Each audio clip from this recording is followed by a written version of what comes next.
Hello students and welcome to the today's lecture. आज के lecture में हम बात करने वाले हैं वेक्टर्स के बारे में। स्टूडेंट्स ये वीडियो वेक्टर्स का ओवरव्यू वीडियो है। इस वीडियो में जब आप इस वीडियो में पूरे वेक्टर्स के चैप्टर को हम पूरा ओवरव्यू करेंगे ए टू जेड की क्या इसमें कौन कौन से इसमें टॉपिक्स हैं और कैसे कैसे क्वेश्चन उन टॉपिक में से आते हैं। अगर आपको कोई टॉपिक जो बीच में मैं आपको बताऊं, अगर आपको लगे कि उस टॉपिक की आपको डिटेल जाननी है, आपको डिटेल पढ़ना है, तो उसके लिए आपको फिर मेरे दूसरे वीडियोस देखने होंगे। वेक्टर की एक पूरी सीरीज बनाई है मैंने वीडियोस की। आप उन वीडियोस में जाके आप उन वीडियोस में जो भी आपको टॉपिक डिटेल में समझना आप वो समझ सकते हैं। इस वीडियो का पर्पस ये है कि अगर आपको ऑलरेडी ये चैप्टर एक बार आप पढ़ चुके हो और अब आपके एग्जाम पास आ चुके हैं और आपको वो एग्जाम में बैठना है और एग्जाम देना है, उस केस में अगर आपको सिर्फ एक ओवरव्यू वीडियो चाहिए रिवीजन के लिए, तो आप इसे एक तरह से रिवीजन वीडियो कंसीडर कर सकते हैं अपने लिए। ठीक है, तो चलिए स्टार्ट करते हैं। सबसे पहले हम बात करते हैं कि वेक्टर्स होता क्या है। वेक्टर्स के अगर मैं बेसिक इंट्रोडक्शन की बात करूं, अब आपको ये मालूम होगा कि एक वेक्टर में दो चीजें होती हैं। Vector quantity contains of two things, a magnitude and a direction.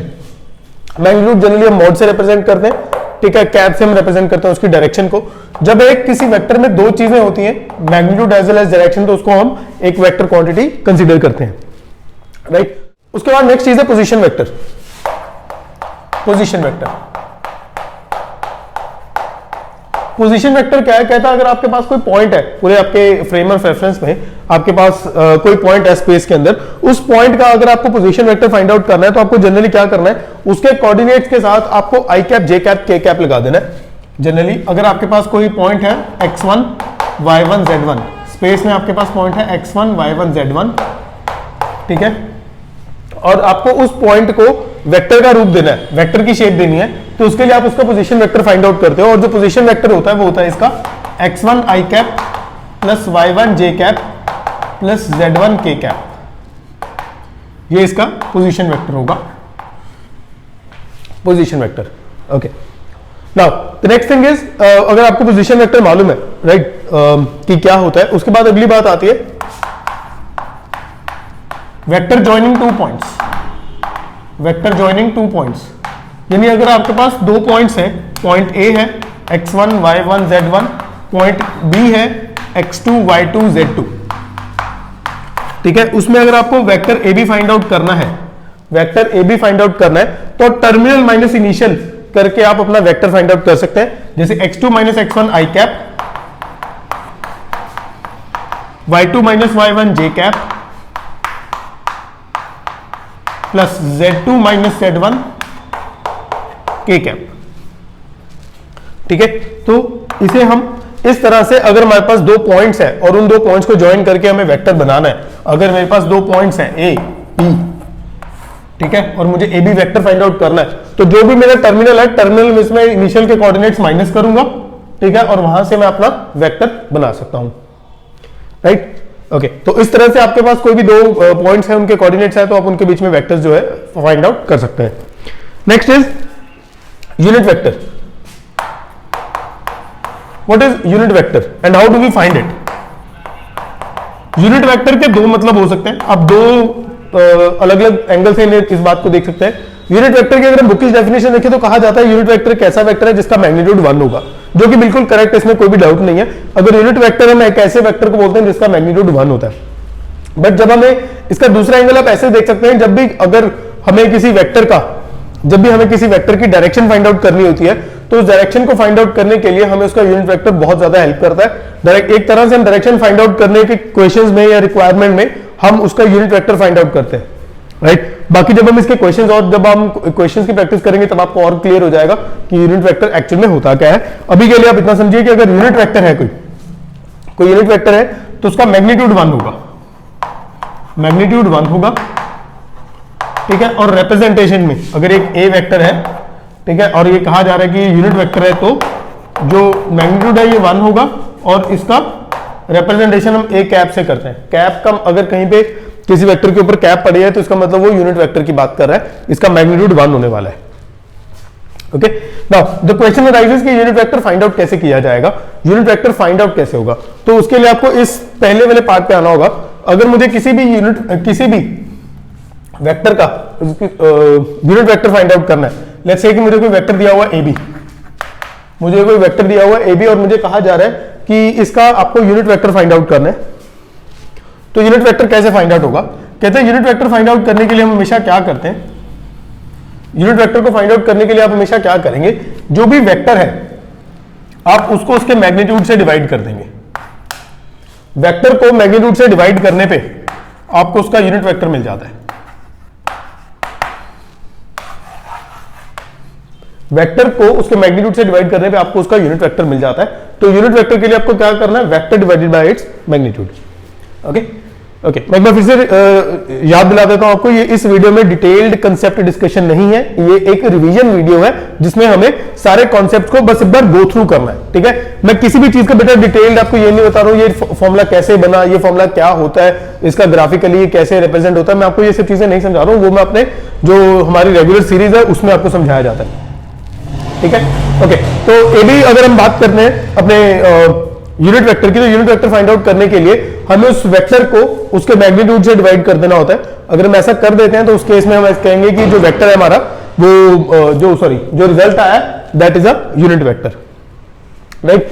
Okay मैं चाहता हूं इसी को मैं थोड़ा सा और इलैबोरेट करके बताऊंगा आपको। अगर एक मेरे पास वेक्टर है r vector x i cap plus y j cap plus z k cap, पहले मैं आपको ये चाहता हूं बताना कि हमें अगर इस आई जे के वाले फॉर्म में, अगर हमें आई जे के वाले फॉर्म में अगर हमें वेक्टर को वेक्टर का मैग्नीट्यूड फाइंड आउट करना हो, आई जे के फॉर्म में वेक्टर का मैग्नीट्यूड फाइंड आउट करना हो, तो उस केस में हम मैग्नीट्यूड कैसे फाइंड आउट करते हैं, सभी कंपोनेंट्स का स्क्वायर करके रूट, सभी कंपोनेंट्स का, कंपोनेंट्स बेटा ये आई cap j cap k cap ये कंपोनेंट्स है, कंपोनेंट्स की भी मैं एक बार बात करूंगा अभी, बट अभी के लिए आप ये समझिए कि अगर हमें आर वेक्टर का मैग्नीट्यूड करना है, मैग्नीट्यूड फाइंड आउट करना है, तो x i cap plus y j cap plus z k cap के अंदर x square plus y square plus z square का होल रूट अगर आप कर देते हैं तो वो आपके आर वेक्टर का मैग्नीट्यूड कहलाता है, राइट। नाउ इसी केस में अगर मैं आपको बोलूं कि मुझे आर का यूनिट वेक्टर फाइंड आउट करना है, एक ऐसा वेक्टर फाइंड आउट करना है जो आर की डायरेक्शन में हो,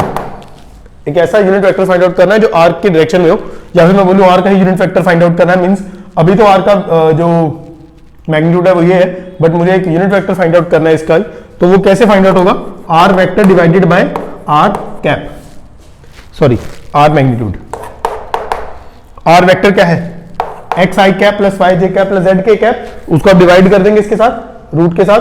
ठीक है, मैं सबके नीचे अलग अलग कर देता हूं, x square plus y square plus z square root i cap y upon x square plus y square plus z square j cap z upon x square plus y square plus z square k cap, right. Now देखो जरा इसे ध्यान से,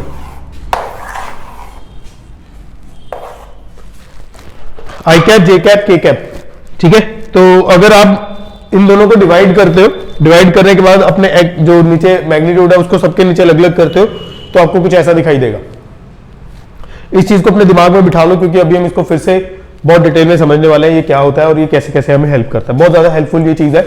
अगर आप, मैं ऐसा बोलूंगा कि अगर आपको कोई बोलता है, अब इसके क्वेश्चन कैसे होते हैं जरा ध्यान से समझना, बाकी प्रैक्टिस के टाइम पे भी आपको समझ में आएंगे ही, कि अगर एक वेक्टर को आपको एक वेक्टर देके कहा जाए find the new vector, find the new vector which is of let's say 10 units and in the direction of given vector, एक वेक्टर आपको ऑलरेडी गिवन था, आपको नया वेक्टर फाइंड आउट करने को कहा गया, आपको कहा गया कि वेक्टर फाइंड आउट करो नया वाला।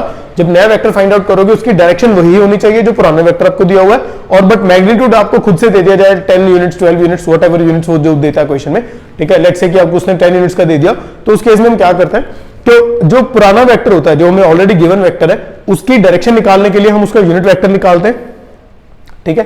फिर उसका जो भी हमें मैग्नीट्यूड दिया होता है वो हम मल्टीप्लाई कर देते हैं, उससे हमारा आंसर आ जाता है, राइट। तो इन शॉर्ट अगर हमें किसी वेक्टर का डायरेक्शन फाइंड आउट करने को वो बोल देता है, ठीक है, तो उसकी डायरेक्शन में अगर हमें यूनिट वेक्टर निकालना है तो उसका ये फॉर्मूला है, राइट। नाउ इसी के साथ ही एक और टॉपिक लिंक्ड है, that is direction cosines, that is direction cosines. मैं चाहता हूं एक बार वो भी साथ ही के साथ डिस्कस कर लें कि डायरेक्शन कोसाइंस क्या चीज है।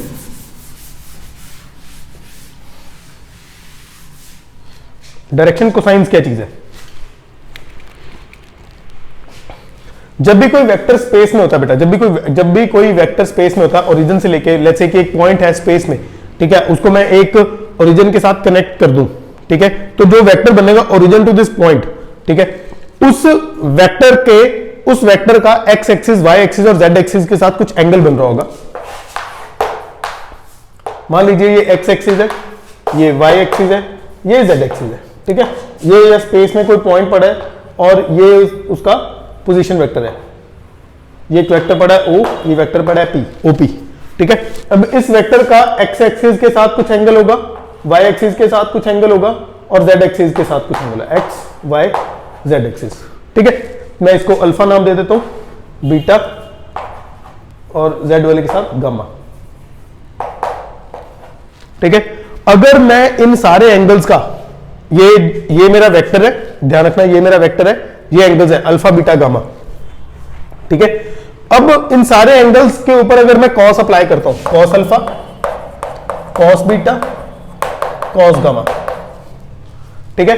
तो जो भी वैल्यूज यहां से निकलेंगी बेटा, ये एंगल को पुट करने के बाद, कॉस ऑपरेट करने के बाद जो भी वैल्यूज निकलेंगी, अगर मैं उसको एल नाम दे दूं, इसको एम नाम दे दूं, इसको एन, ठीक है। तो ये वैल्यू जो है हम इन्हें कहते हैं direction cosines of this vector. तो इसे कहते हैं direction cosines of this vector OP. जो ओपी वेक्टर है ये cos alpha, cos beta, cos gamma, ठीक है। इसको मैंने शॉर्ट में एल एम एन लिखा हुआ है। कहता अगर आप डायरेक्शन कोसाइंस की अगर हम बात करते हैं तो डायरेक्शन कोसाइंस क्या होता है, जब हम एंगल्स को जो वेक्टर बना रहा है x axis, y axis, z axis के साथ, उसको जब हम कॉस उसके उनके ऊपर अप्लाई कर देते हैं तो जो नंबर्स आते हैं they are known as direction cosines. इनमें मेजर दो चीजें जो आपको याद रखनी है डायरेक्शन कोसाइंस के अंदर, जो आपको काम आएंगी, रादर अगर आपको नहीं पता होगा तो आपको बहुत ज्यादा दिक्कत आएगी क्वेश्चंस के अंदर। वो ये है कि सबसे पहली चीज कि l square plus m square plus n square is equal to 1 always, ठीक है। यानी अगर आप cos square alpha plus cos square beta plus cos square gamma करते हो, that will always be equal to 1। ये आपको रिजल्ट एज इट इज याद रखना है। अगर रिजल्ट कैसे बना, मैं फिर से कहूंगा कि वो सीरीज देखो, उसमें आपको पता लगेगा ये कैसे बना। अगर आप ऑलरेडी वो कर चुके हो चीजें, सिर्फ रिवाइज कर रहे हो, फिर आपको बस एज इट इज आपको मान लेनी है ये बात कि l square plus m square plus n square जो है वो 1 के इक्वल होगा। अब अगली बात करते हैं। नेक्स्ट थिंग इज कि मेरे पास ये पड़े, ठीक है, कंपोनेंट्स पड़े। इसमें एक चीज मैं आपको बता देता हूं बेटा, जब भी आपके पास यूनिट वेक्टर और डायरेक्शन कोसाइन के बीच का एक रिश्ता बताने वालों, बहुत ज्यादा यूज भी करने वालों में उसको आगे जाके, कहता है जो यूनिट वेक्टर के कंपोनेंट्स होते हैं, ये कंपोनेंट्स आई कैप का कोफिशिएंट, जे कैप का कोफिशिएंट, के कैप का कोफिशिएंट, ठीक है, इन्हें हम कंपोनेंट्स ऑफ अ वेक्टर बोलते हैं। हर एक यहां पे 3 कंपोनेंट्स है। कहता ये क्या था, अगर आपको याद हो, ये आर वेक्टर की डायरेक्शन में एक यूनिट वेक्टर था, आर वेक्टर की डायरेक्शन में यूनिट वेक्टर था, ठीक है। जो इसके कंपोनेंट्स हैं, आई कैप के, जे कैप का, कॉफी के कैप, जो ये 3 कंपोनेंट्स है बेटा, ये 3 कंपोनेंट्स एक्चुअल में डायरेक्शन कोसाइंस ही होते हैं, ठीक है, डायरेक्शन कोसाइंस होते हैं। मींस मैं कह सकता हूं अगर मुझे कॉस अल्फा निकालना है, ठीक है, अगर मुझे कोई क्वेश्चन में पूछे कि बताओ कॉस अल्फा क्या होगा, ठीक है, एक वेक्टर दे दिया जाए मुझे x i cap, Y j cap, Z k cap, मुझे कह दिया जाए कि इसका आपको कॉस अल्फा फाइंड आउट करना है, तो मैं क्या करूंगा, मैं इसका आई कैप कंपोनेंट फाइंड आउट कर दूंगा, कॉस बीटा के लिए जे कैप कंपोनेंट और कॉस गामा के लिए के कैप कंपोनेंट, ठीक है। इन दोनों के बीच का रिश्ता ये है बेटा कि डायरेक्शन कोसाइंस और यूनिट वेक्टर के बीच में, डायरेक्शन कोसाइंस और यूनिट वेक्टर के बीच में आपको जो चीज याद रखनी है, thing which you have to take away from this part right now is कि x upon x square plus y square plus z square is equal to cos alpha is equal to l, ठीक है। ऐसे ही y upon x square plus y square plus z square cos beta m, z upon x square plus y square plus z square cos gamma n, ठीक है। अब आप vice versa दोनों तरीके से काम कर सकता है। अगर आपको एंगल्स दिए हो तो आप यूनिट वेक्टर के कंपोनेंट्स फाइंड आउट कर सकते हो। अगर यूनिट वेक्टर के कंपोनेंट्स आप फाइंड आउट आपको डायरेक्टली या इनडायरेक्टली गिवन हो तो उससे आप cos alpha, cos beta, cos gamma, ठीक है, या फिर अगर एंगल्स वो पूछ ले हमसे, सिर्फ एंगल्स पूछ ले, तभी हम cos alpha, cos beta, cos gamma की वैल्यूज निकाल के उसमें हम वहां से हम अल्फा बीटा गामा की वैल्यूज निकाल सकते हैं, राइट। चलिए आगे चलते हैं। अब बात करते हैं कंपोनेंट्स ऑफ वेक्टर के बारे में। वैसे मैं इसके बारे में हिंट दे चुका हूं, बट लेकिन एक बार मैं क्लियरली बता देता हूं कि अगर आप किसी भी वेक्टर को इस शेप में लिखते हो, x i cap plus y j cap plus z k cap, तो इसमें जो एक्स वाई जेड है बेटा, जो एक्स वाई जेड है वो इस वेक्टर के कंपोनेंट्स है, एक्स वाई जेड जो है वो इसी वेक्टर के कंपोनेंट्स हैं। वैसे जो आई cap j cap k cap होता है, ये आई cap j cap k cap actual में एक यूनिट वेक्टर्स हैं, कुछ स्पेसिफिक यूनिट वेक्टर्स कह सकते हो आप इन्हें, कि अगर एक्स एक्सिस के डायरेक्शन में आप यूनिट वेक्टर फाइंड आउट करोगे दैट इज आई कैप, ये स्टैंडर्ड हमने नेमिंग करी हुई है। अगर वाई एक्सिस के डायरेक्शन में आप यूनिट वेक्टर फाइंड आउट करोगे दैट इज जे कैप, अगर आप जेड एक्सिस की डायरेक्शन में यूनिट वेक्टर फाइंड करोगे that is k cap, right. तो आई जे के जो कोफिशिएंट्स है बेटा, they are known as components of a vector, as well as इनका एक और नाम होता है डायरेक्शन रेशियोज, डायरेक्शन रेशियोज, ठीक है, direction ratios. Now next is section formula, बहुत इंपॉर्टेंट है, इसके ऊपर बेस्ड क्वेश्चन भी आने के बहुत ज्यादा चांसेस होते हैं और ये चीज बहुत बार बच्चे गलत भी करते हैं। अगर एक वेक्टर है मेरे पास A B vector, A to B एक वेक्टर है मेरे पास, ठीक है, इस ए के कोऑर्डिनेट्स मुझे गिवन है, बी के भी गिवन है, पी के भी गिवन है, यानी मुझे कोऑर्डिनेट्स कह लो या फिर मुझे ये कह लो कि एक तरह से मुझे इनका पोजीशन वेक्टर गिवन है, ए का पोजीशन वेक्टर पता है, बी का पोजीशन वेक्टर पता है, और कहा जा रहा है कि जो पी पॉइंट है वो उस वेक्टर ए बी को m रेशो n में डिवाइड कर रहा है, m रेशो n में डिवाइड कर रहा है।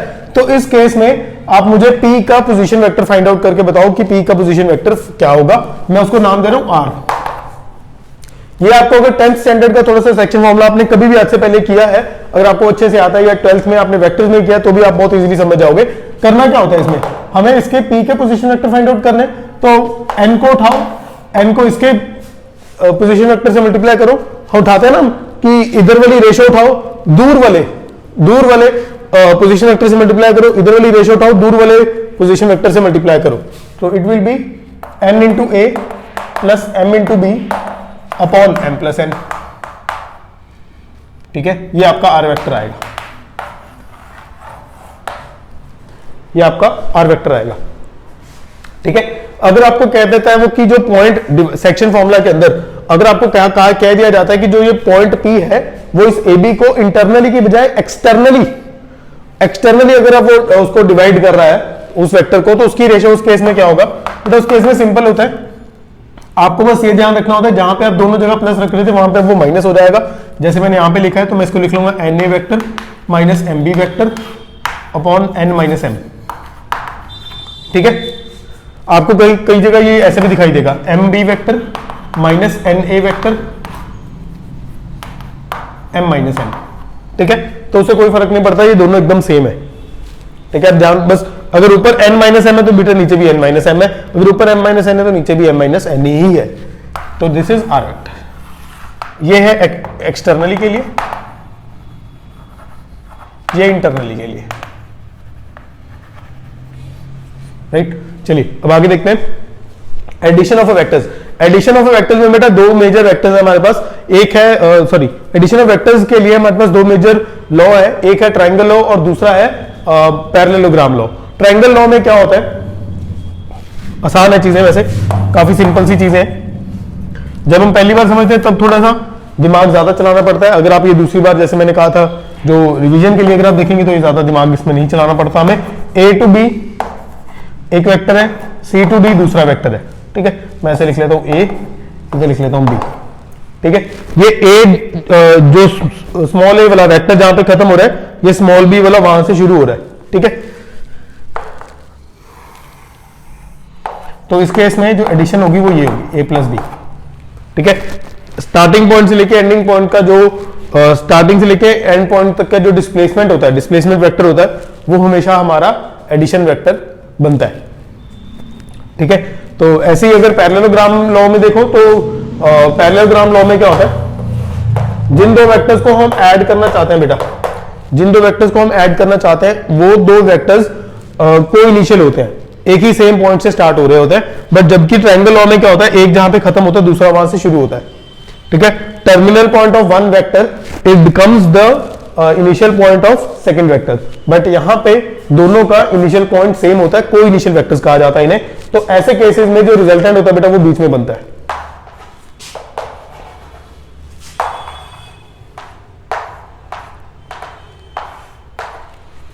ये बनेगा a प्लस बी, ठीक है। हाँ, अगर कोई ऐसा, अगर आपको कहीं पे ऐसा कुछ दिखाई दे रहा है कि आपने तीन वेक्टर्स बनाए और उनकी डायरेक्शन कुछ ऐसी थी कि जहां से स्टार्ट हुआ वेक्टर, लास्ट वाला वेक्टर वहीं पे आके खत्म हो गया, कुछ ऐसा, ए टू बी, बी टू सी, फिर सी टू ए। डायरेक्शन बहुत इंपॉर्टेंट है बेटा, डायरेक्शन देखो, ए से बी, बी से सी से ए, अगर जहां पे स्टार्ट हुआ वहीं पे खत्म हो गया तो इसमें अगर आप मुझसे पूछोगे कि सर ये ए वेक्टर, बी वेक्टर, ये सी वेक्टर है, तो A plus B plus C क्या होगा, तो मैं कहूंगा A plus B plus C is 0 always. ठीक है, याद रखना जो क्लोजिंग साइड होती है, जो क्लोजिंग वेक्टर होता है एक ट्रायंगल के अंदर, ठीक है, जो क्लोजिंग साइड होती है वो हमेशा रिजल्टेंट होता है। क्लोजिंग साइड का मतलब अगर मैं इस तरफ गया फिर इस तरफ गया, अगर मैं इस तरफ आऊंगा तो सर्किट बन जाएगा, बट ये क्लोजिंग साइड होगी ए प्लस बी। ठीक है, जो क्लोजिंग है वही हमारा रिजल्टेंट वेक्टर बनता है। अब हम बात करते हैं collinearity and coplanarity of the vectors, कि जब आपके पास वेक्टर्स आएंगे और वो कहा जाएगा कि प्रूव करो कि वो कोलिनियर है या प्रूव करो कि वो कोप्लिनियर है, तो कैसे करना है। याद रखना हमेशा कि मिनिमम आपको दो वेक्टर्स दिए जाएंगे जब हमें कोलिनियर की वो बात करेगा, जब भी वो कहेगा कि दो वेक्टर्स को, जब भी वो कहेगा कि वेक्टर्स को कोलिनियर करना, तो एटलीस्ट आपको दो वेक्टर्स देगा। लेट्स से कि उसने हमें वेक्टर्स दिए ए एंड बी, और हमें कहा जा रहा है कि इन वेक्टर्स को कोलिनियर हमें शो करना है। तो बेटा कोलिनियर शो करने का सिंपल सा फॉर्मूला होता है A vector is equal to lambda times B vector. अगर आपको कोई ऐसी वैल्यू लैम्डा मिल सकती है जिसको बी से मल्टीप्लाई करने पे ए वेक्टर आ जाए, या वाइस वर्सा, एक ऐसी वैल्यू लैम्डा की मिल जाए जिसको ए से मल्टीप्लाई करने पे बी आ जाए, तो ऐसे दो वेक्टर्स को हम बोलते हैं कोलिनियर वेक्टर्स। राइट, ये कहानी काफी सिंपल है। नेक्स्ट इज कि अगर आपको पॉइंट्स दे दिए जाए, और पॉइंट्स देके बोला जाए कि प्रूव करो कि ये पॉइंट्स जो है वो कोलिनियर है, तो याद रखना कभी भी आपको दो पॉइंट्स देके कोलिनियर कभी नहीं पूछेगा, कभी नहीं पूछा जाता। अगर आप मिनिमम 3 पॉइंट्स की रिक्वायरमेंट होती है कोलिनियर होने के लिए, राइट, तो कोलिनियर होने के लिए 3 पॉइंट्स आपको मिनिमम दिए जाएंगे और 3 पॉइंट्स देके कहा जाएगा कि प्रूव करो कि that those 3 points are collinear with the help of vectors. Vectors की हेल्प से आपको उन्हें कोलिनियर शो करना होगा।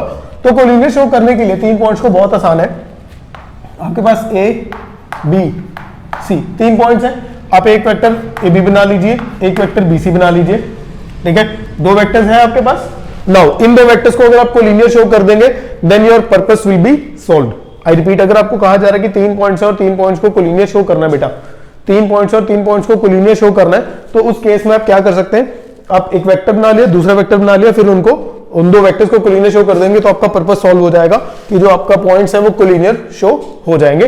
ये एक तरीका है। एक और तरीका भी है, अगर आपके पास ए बी सी, अगर आपके पास ए बी सी जो है इनके आपके पास तीनों के पोजीशन वेक्टर्स हैं, ए का भी पोजीशन वेक्टर पड़ा है, बी का भी पोजीशन वेक्टर पड़ा है, सी का भी पोजीशन वेक्टर पड़ा है, हर एक पॉइंट के पोजीशन वेक्टर्स पड़े हैं, तो अगर आप उनको, अगर आप ऐसे एलिमेंट ढूंढ सकते हैं जिनसे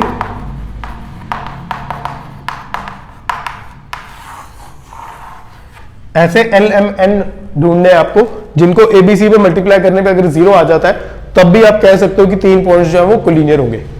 ठीक है, सिमिलरली अगर आपके पास दो वेक्टर्स हैं और आपको उन दो वेक्टर्स को कोलिनियर शो कर रहा है, तो अगर आप कोई ऐसे दो स्केलर्स ढूंढ पाए, x और y, कोई दो ऐसे स्केलर्स ढूंढ पाए जिनको मल्टीप्लाई करने पे a और b के साथ आंसर अगर 0 आ सके, ठीक है, कोई भी ऐसे दो रियल नंबर्स एग्जिस्ट करते हो जब इन्हें a और b से मल्टीप्लाई किया जाए, तो वो अगर आंसर 0 देते हैं तो इन ए बी को हम कोलिनियर वेक्टर्स कह सकते हैं। ठीक है, यहाँ पे दो वेक्टर्स है तो दो स्केलर्स की रिक्वायरमेंट थी, यहाँ 3 पॉइंट्स है तो यहाँ पे हमें 3 स्केलर्स की रिक्वायरमेंट होती है। नाउ सिमिलरली अब हम देखते हैं कि कोप्लेनर वेक्टर्स का क्या सिचुएशन है। कोप्लेनर वेक्टर्स में क्या कैसे होता है, कहते हैं अगर आपके पास 3 वेक्टर्स दिए जाए आपको, कोप्लेनरिटी के लिए बेटा मिनिमम 3 वेक्टर्स की रिक्वायरमेंट होती है, 2 वेक्टर्स हमेशा कोप्लेनर होते हैं, 2 वेक्टर्स की कोप्लेनरिटी आपसे कभी नहीं पूछी जाएगी, 2 वेक्टर्स की कोलिनियरिटी पूछी जाती है। अगर कोप्लेनरिटी की बात करता है तो मिनिमम 3 वेक्टर्स कहेगा, 3 से ज्यादा कह सकता है, 3 से कम कभी नहीं कहेगा।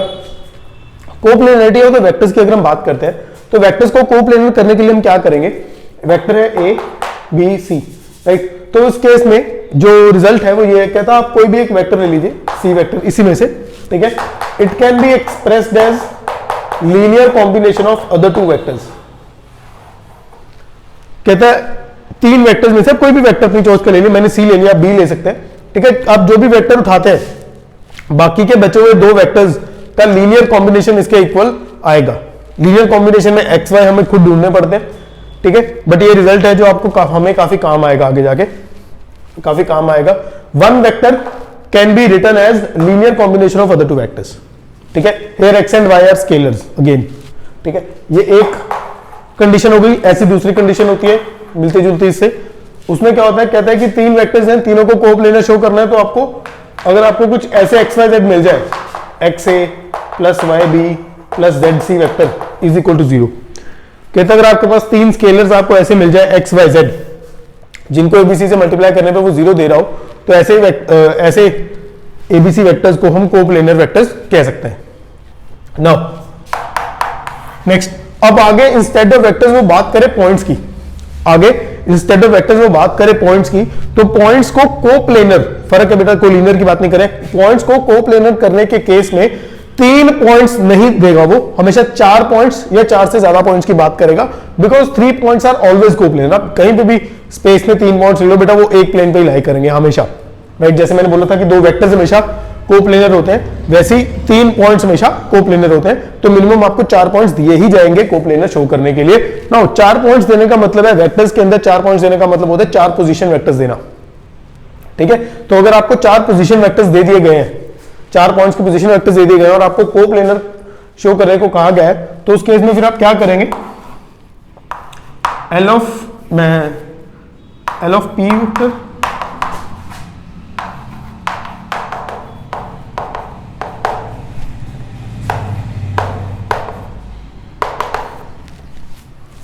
ठीक है, l of p vector, m of q vector, n of r vector, ठीक है, एस।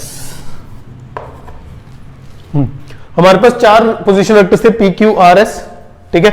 मैंने उन पे 4 स्केलर्स लगा दिए, l m n o, right. अगर 4 पॉइंट्स को कोप्लेनर शो करना बेटा, तो हमें से 4 स्केलर चाहिए होंगे एल एम एन ओ, जो उनके साथ मल्टीप्लाई होने पे आंसर 0 दे दे। इससे इजियर एक और वे होता है 4 पॉइंट्स को कोप्लेनर शो करने का। 4 पॉइंट्स को कोप्लेनर शो करने के लिए बेटा जो भी 4 पॉइंट्स आपको दिए गए हैं, ठीक है, जैसे यहां पे दिए हुए थे हमें पी क्यू आर एस, आप इन 4 पॉइंट्स की हेल्प से 4 पॉइंट्स को यूज करना है आपको और 3 स्केलर्स बनाने हैं। आप कोई भी 3 वेक्टर्स बनाने हैं आपको, ठीक है। आपको पता है पॉइंट से वेक्टर कैसे बनता है, टर्मिनल माइनस इनिशियल करके वेक्टर्स बनते हैं। तो आपके पास 4 पॉइंट्स हैं, पी क्यू आर एस, ठीक है, 4 पॉइंट्स हैं। 4 पॉइंट्स में आपको चारों पॉइंट्स यूज करने हैं और 3 वेक्टर्स बनाने हैं। आप अपनी चॉइस का कोई भी बना लीजिए, जैसे P Q vector, Q R vector, R S vector, ठीक है। चारों पॉइंट्स यूज हो गए और 3 वेक्टर्स बन गए। अब जो 3 वेक्टर्स आए हैं उनको ऊपर वाले किसी भी एक मेथड से आप कोप्लेनर शो कर दो। अगर उससे बने हुए 3 वेक्टर्स कोप्लेनर होंगे तो वो पॉइंट्स भी आपस में कोप्लेनर होंगे, राइट। चलिए, आई होप यहां तक बात आपको समझ में आ गई होगी। अब हम बात करेंगे प्रोडक्ट ऑफ वेक्टर्स के बारे में, कि वेक्टर्स की प्रोडक्ट कैसे की जाती है, और उसके बेस पे क्वेश्चंस भी करेंगे। चलिए देखते हैं। अब हम बात करेंगे डॉट प्रोडक्ट के बारे में, कि जब 2 वेक्टर्स मल्टीप्लाई होते हैं तब हमारे पास 2 ऑप्शन होते हैं। 2 वेक्टर्स 2 टाइप से मल्टीप्लाई हो सकते हैं। एक होती है डॉट प्रोडक्ट, जिसे स्केलर प्रोडक्ट भी कहा जाता है।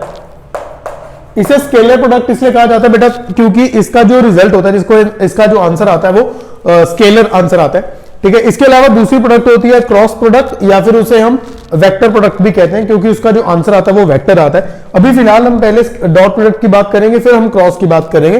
डॉट प्रोडक्ट में अगर आपके पास 2 वेक्टर्स हैं ए एंड बी, और आपको कहा जा रहा है कि हमें इनकी प्रोडक्ट करनी है, ठीक है। नाम से जस्ट बताते हैं हमें कि इसकी जो सिंबलाइजेशन है, डॉट है, a dot b, a dot b, right. तो ए डॉट बी का फॉर्मूला क्या होता है बेटा, it's a mod B mod cos of theta, where theta is angle between the vectors, angle between vectors। अब बहुत बार बच्चों को ये थीटा एंगल बिटवीन वेक्टर्स जो है वो बहुत कंफ्यूज करता है, तो जरा ध्यान से सुनो वो कैसा होता है। आपको जब भी 2 वेक्टर्स के बीच में एंगल कंसीडर करना है बेटा, तो आपको बस एक ही चीज याद रखनी है कि जो आप एंगल लेने वाले हो, या तो वो को इनिशियल वेक्टर्स के बीच में एक एंगल ले लो, ठीक है, या फिर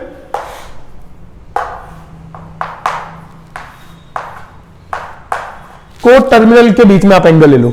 अगर आपके वेक्टर्स ऐसे नहीं है, कोई इनिशियल या कोई टर्मिनल नहीं है आपके, तो आप फ्री वेक्टर्स वाली प्रॉपर्टी यूज कर सकते हो। आपको मालूम है फ्री वेक्टर्स का मतलब होता है वेक्टर आप कहीं पे भी उठा के दूसरी जगह रख सकते हो, कंडीशनली आपको उसकी डायरेक्शन और उसका मैग्नीट्यूड चेंज नहीं करना होता, राइट। तो theta is the angle between the vectors, जब एंगल्स हमारे को इनिशियल या फिर को टर्मिनल हो, राइट। नाउ तो फाइंड आउट कैसे होगा, magnitude of vector a magnitude of vector b into cos of theta, theta is the angle between the given vectors, okay. तो ये तो काफी सिंपल है, देखने में काफी हद तक चीजें समझ में आ जाती हैं। बट अगर मैं आपको कहूं कि मेरा ए वेक्टर है x1 i cap plus y1 j cap plus z1 k cap, b vector में आपको बताऊं है x2 i cap plus y2 j cap plus z2 k cap, और आपको इनकी a dot b find out करनी हो, a डॉट बी आपको फाइंड आउट करनी हो। ओके, मैं यहां पे आने से पहले एक चीज यहां पे और क्लियर कर देता हूं बेटा।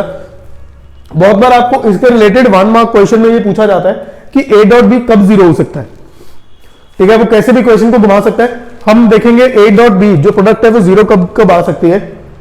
3 एलिमेंट्स हैं, तीनों में से कोई भी जीरो हो गया तो ये a डॉट बी जीरो हो जाएगी। अगर a का मैग्नीट्यूड जीरो हुआ तो वो जीरो हो जाएगी, b का मैग्नीट्यूड जीरो हो तो वो जीरो हो जाएगी। अगर a b का मैग्नीट्यूड जीरो नहीं है, दोनों एक नॉन जीरो वेक्टर्स हैं, तो उस केस में अगर cos थीटा जीरो हो गया तो ये a डॉट बी जो है ये ओवरऑल जीरो हो जाएगी। अब cos थीटा जीरो कब होगा, जब ये थीटा जो है पाई बाय 2 होगा। थीटा जो है वो पाई बाय 2 अगर होगा तो ये a डॉट बी जो जीरो हो जाएगी।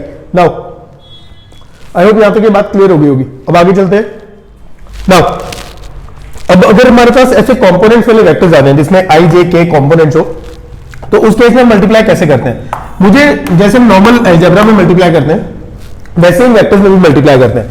हम इन दो ब्रैकेट्स को मल्टीप्लाई करेंगे तो x1 उठेगा, सबसे मल्टीप्लाई होगा, ये x1 i कैप सबसे मल्टीप्लाई होगा, ऐसे प्लस y1 वाला सबसे मल्टीप्लाई होगा, ऐसे z1 वाला सबसे मल्टीप्लाई होगा।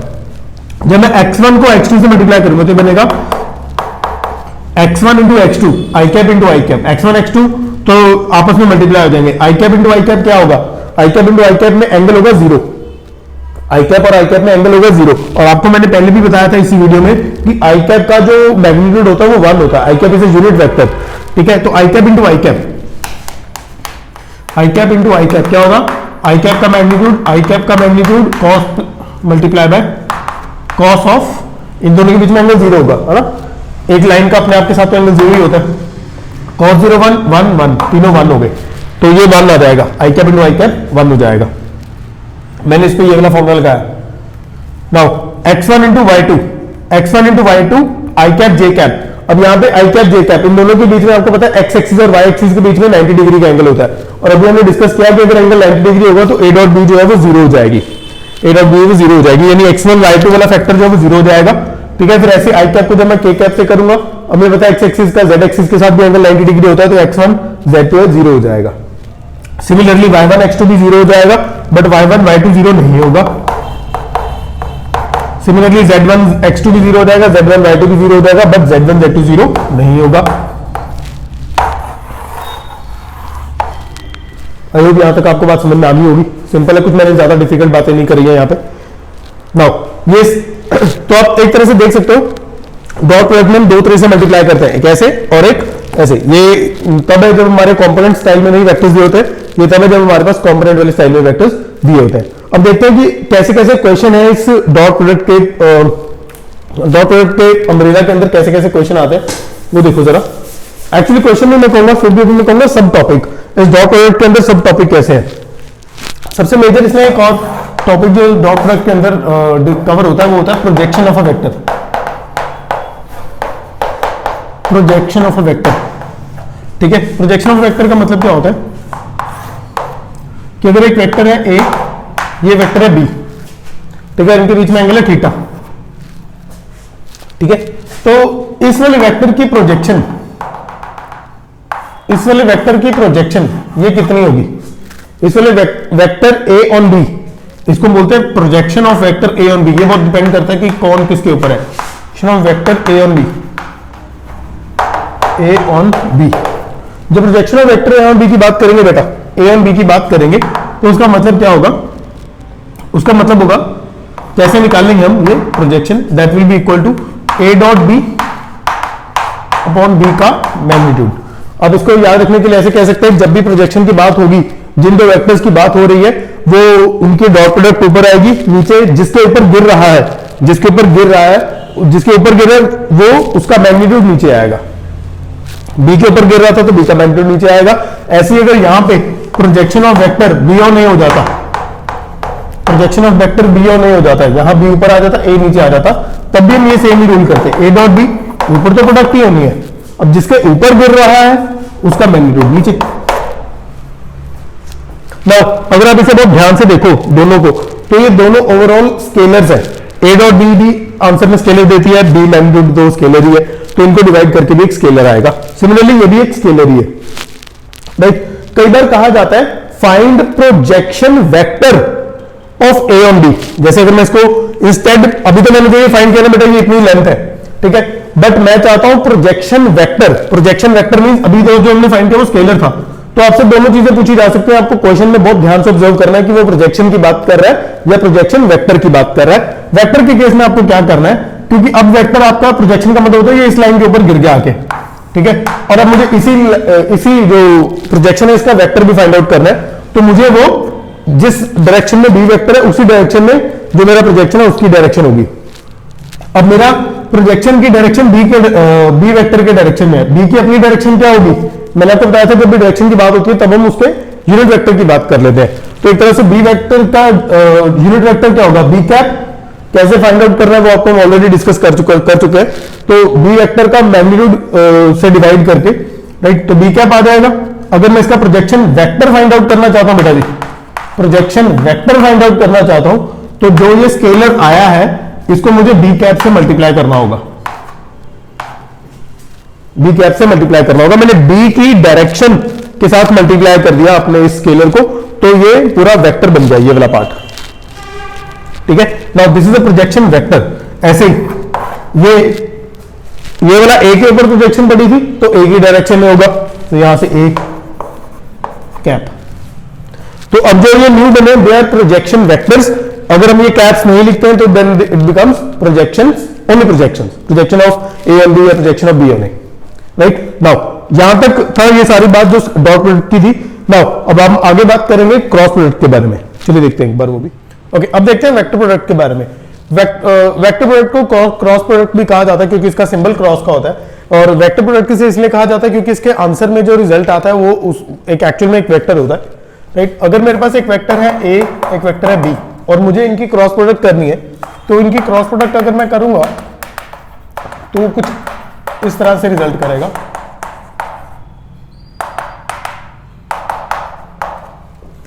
A cross B is equal to A mod B mod sine theta N cap. A mod आपको मालूम है, ए का मैग्नीट्यूड बी का मैग्नीट्यूड, थीटा होता है उनके बीच का एंगल, और एन कैप है जो नया वेक्टर आया उसकी डायरेक्शन। मैंने पहले बोला था डायरेक्शन को हम यूनिट वेक्टर से डिनोट कर देते हैं, तो यहां पे भी देखो यूनिट वेक्टर की हेल्प ले रहा है, वो एन कैप कह रहा है जो नया वेक्टर आया है उसकी डायरेक्शन, ए क्रॉस बी की डायरेक्शन, ठीक है। नाउ अब अगली बात करते हैं कि ये वेक्टर जीरो कब होगा, ए क्रॉस बी यानी जो हमारी प्रोडक्ट है वो जीरो कब होगी। हमारी जो प्रोडक्ट है वो तीन केसेस में अगेन जीरो होगी। एक जब ए जीरो होगा, सेकंड जब बी जीरो होगा, थर्ड जब थीटा जो है जो साइन थीटा है वो जीरो होगा। एक मैग्नीट्यूड जीरो होने का मतलब है कि वेक्टर जीरो वेक्टर है। अगर ए जीरो वेक्टर होगा तो भी जीरो, बी वेक्टर होगा तो भी जीरो। नाउ अब थीटा, अब जब थीटा कब जीरो होगा, सॉरी साइन थीटा कब जीरो होगा, जब थीटा की वैल्यू जीरो होगी या फिर पाई होगी, ठीक है। जीरो पे भी साइन थीटा जीरो होता है और पाई यानी 180 डिग्री पे भी साइन 180 जो है वो जीरो होता है, राइट। तो थीटा की वैल्यू जीरो होने पे और पाई होने पे मेरा जो ए क्रॉस बी है वो जीरो हो जाएगा, ठीक है। नाउ अब हम आगे देखते हैं। नेक्स्ट थिंग इज कि इस एन कैप, ये एन कैप जो है इसके बारे में हमें थोड़ी नॉलेज होना बहुत जरूरी है कि किस तरह से हम एन कैप विजुअलाइज कर सकते हैं, देख सकते हैं। ये तो एक तरह से हमने सिर्फ फॉर्मूला लिखा है, बट एक्चुअल में एन कैप कैसे विजुअलाइज होगा हमें वो बहुत ध्यान से पता होना जरूरी है। उसके लिए पहले मैं आपको एक पिक्चर दिखाता हूं, उससे आपको थोड़ा सा क्लियर होगा। कहता मान लीजिए कि आपके पास दो पेन है, दो आपके पास पेन है, एक वेक्टर है ये ए, एक है बी वेक्टर। देखिए जरा ध्यान से सामने देखिए, एक वेक्टर ए है और एक वेक्टर बी है, राइट। अब ए वेक्टर और बी वेक्टर, अब मैं चाहता हूं इनकी क्रॉस प्रोडक्ट करना, तो मैं अपने राइट हैंड से ए से लेके बी की तरफ मूव करूंगा।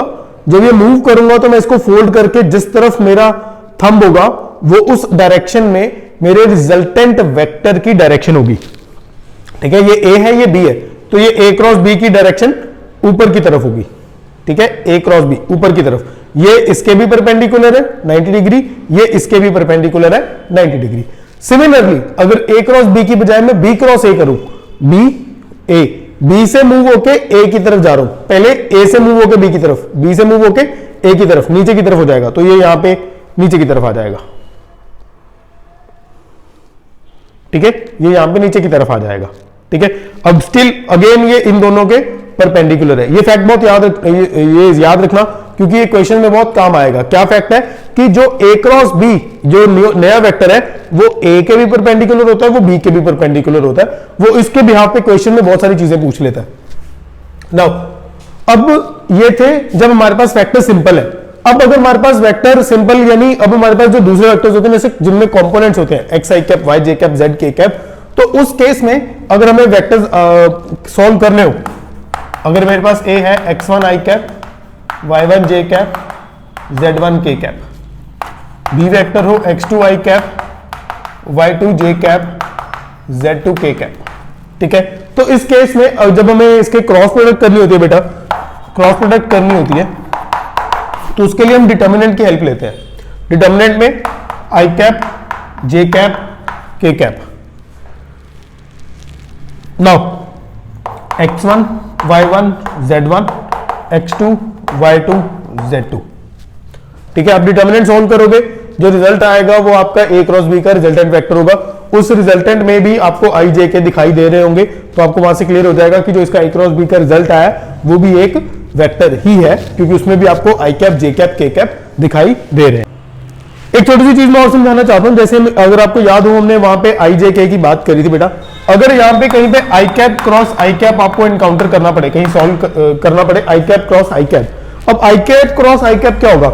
i cross i into sine zero, और साइन जीरो तो जीरो हो जाएगा, अभी हमने डिस्कस किया, राइट। तो i cap cross i cap हमेशा जीरो होगा। ठीक है, जीरो वेक्टर होगा।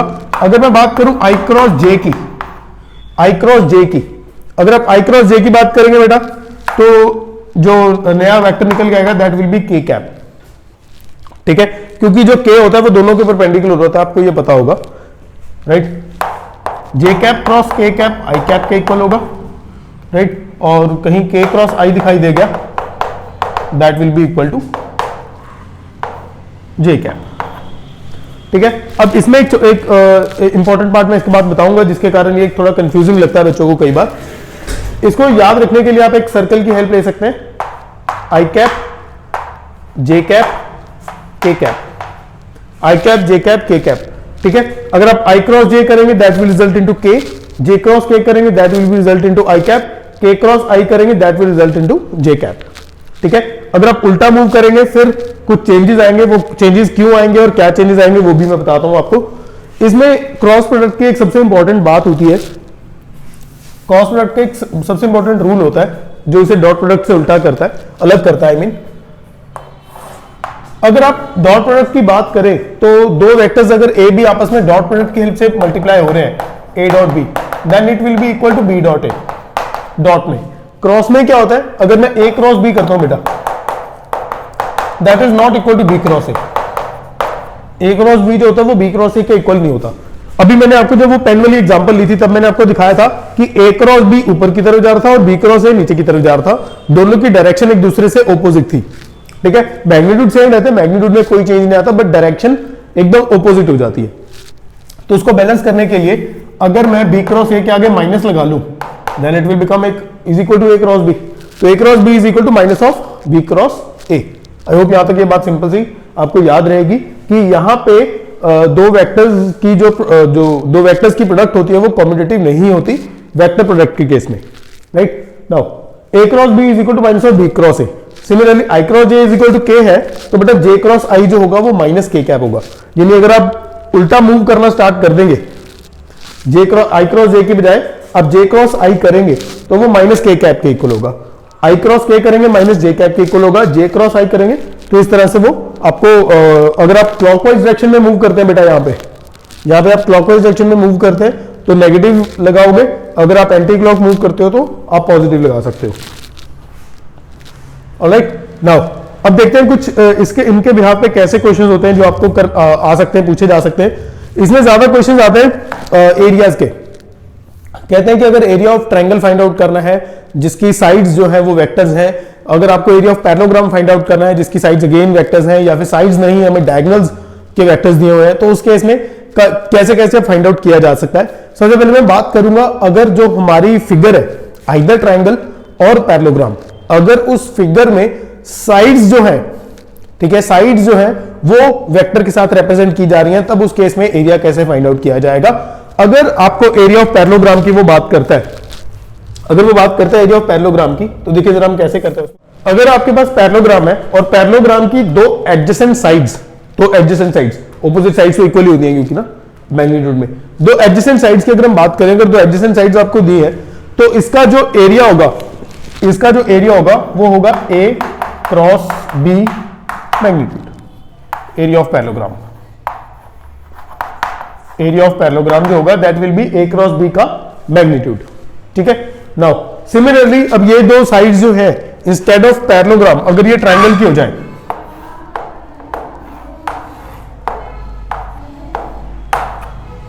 ए बी, ठीक है, अगर ये दो साइड्स इंस्टेड ऑफ पैरेललोग्राम में ट्रायंगल की हो जाए, then it will become area of triangle. Area of triangle will be half of a cross B.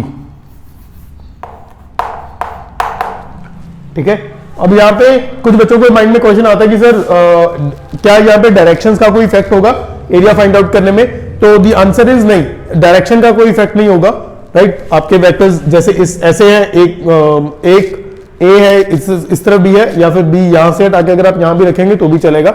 यहां पे जो हमारे डायरेक्शन है वेक्टर्स की वो इफेक्ट नहीं करते। अब आगे कंटिन्यू करते हैं।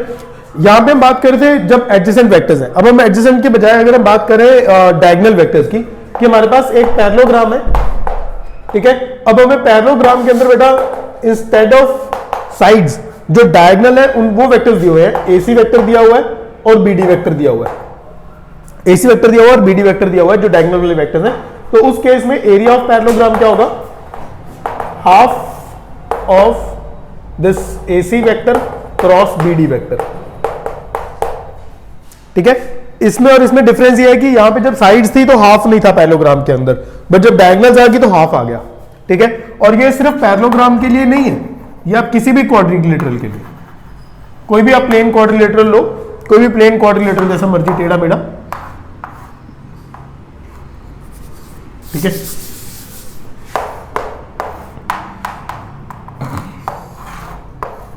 ठीक है, अब कोई भी क्वाड्रिलेटरल लो, उसमें अगर आप डायगोनल्स बनाते हो दो, ठीक है, तो एरिया ऑफ क्वाड इज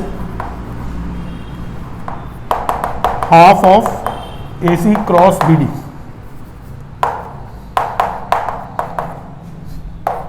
का मैग्नीट्यूड, तो इससे आपको इस क्वाड्रिलेटरल का एरिया मिल जाएगा। राइट, ओके, तो स्टूडेंट्स ये जो मैंने टॉपिक्स किए इसमें सारे टॉपिक्स कवर करी हैं मैंने अपनी तरफ से। अगर आपको लगता है कि कोई भी ऐसा टॉपिक है जो आप समझना, जो आप चाहते थे इस वीडियो में हो बट लेकिन आपको नहीं मिला, तो मुझे वो कमेंट सेक्शन में बता दो। अगर आपको कोई टॉपिक ऐसा जो उसमें नहीं समझ में आया जो मैंने पढ़ाया और आपको दूसरे वीडियोस में भी नहीं मिल पा रहा है या दूसरे वीडियोस में भी समझ नहीं आ रहा है मेरे वीडियोस में, तो आप मुझे कमेंट डाउन कर दीजिए मेरे कमेंट सेक्शन में, मुझे बता दीजिए कौन सा टॉपिक है, मैं आपको फिर से वो डिटेल एक एक्सप्लेन उस पर वीडियो बना दूंगा। राइट, ओके, तो इस वीडियो को यहीं रखते हैं, ये पार्ट 1 है, इसी का मैं ओवरव्यू का पार्ट 2 बनाऊंगा। पार्ट 2 में हम सिर्फ क्वेश्चंस डिस्कस करेंगे। अगर आपने ये वीडियो अच्छे से पूरा देखा होगा तो फिर आप क्वेश्चंस भी अच्छे से समझ पाएंगे। तो मिलेंगे अगले वीडियो में जिसमें हम सारे क्वेश्चंस डिस्कस करेंगे। राइट, चलिए तब तक thank you so much for watching.